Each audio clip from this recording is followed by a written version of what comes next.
രൗദ്രരുദ്ര.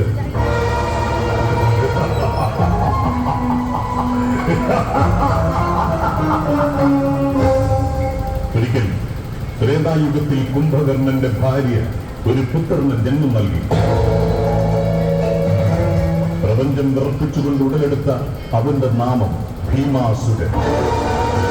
തന്റെ പിതാവിനെ നിഗ്രഹിച്ചത് ദേവഗണങ്ങളാണെന്നറിഞ്ഞ ഭീമാസുരൻ തന്റെ കൈകളാൽ ദേവഗണങ്ങളെ പരാജയപ്പെടുത്തുമെന്ന് ദൃഢനിശ്ചയം ചെയ്തു. ബ്രഹ്മാവിൽ നിന്നും വരഫലം നേടിയ ഭീമാസുരൻ യുദ്ധത്തിൽ ദേവഗണങ്ങളെ പരാജയപ്പെടുത്തുകയും ആ അഹങ്കാരഭാവത്താൽ ഭൂമിയിലെ ജീവജാലങ്ങളെയും മറ്റും ആക്രമിക്കുകയും ചെയ്തു.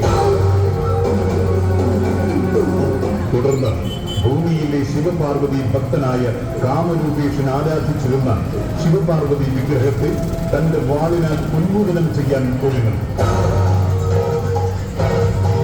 ആ വേളയിൽ ഭൂമി മുഴുവൻ പ്രകമ്പനം കൊണ്ടും ശക്തമായ പ്രകാശധാര പൊട്ടിജ്വലിച്ചും അതീവ ക്രോധത്തോടെ മഹാദേവനും ആദിശക്തിയും പ്രത്യക്ഷപ്പെടുന്നു.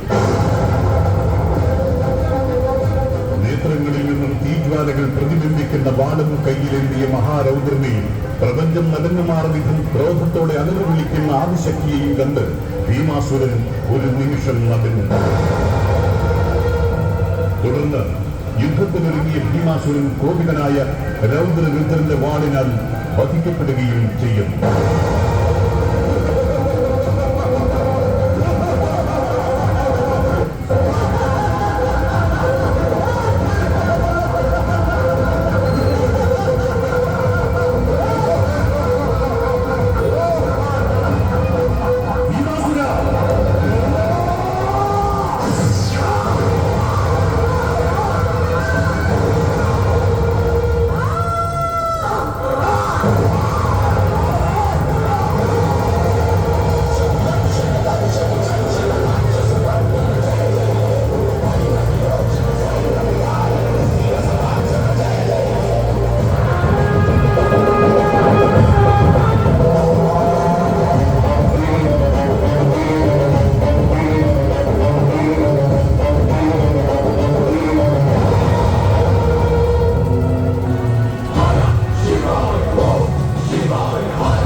Shiva,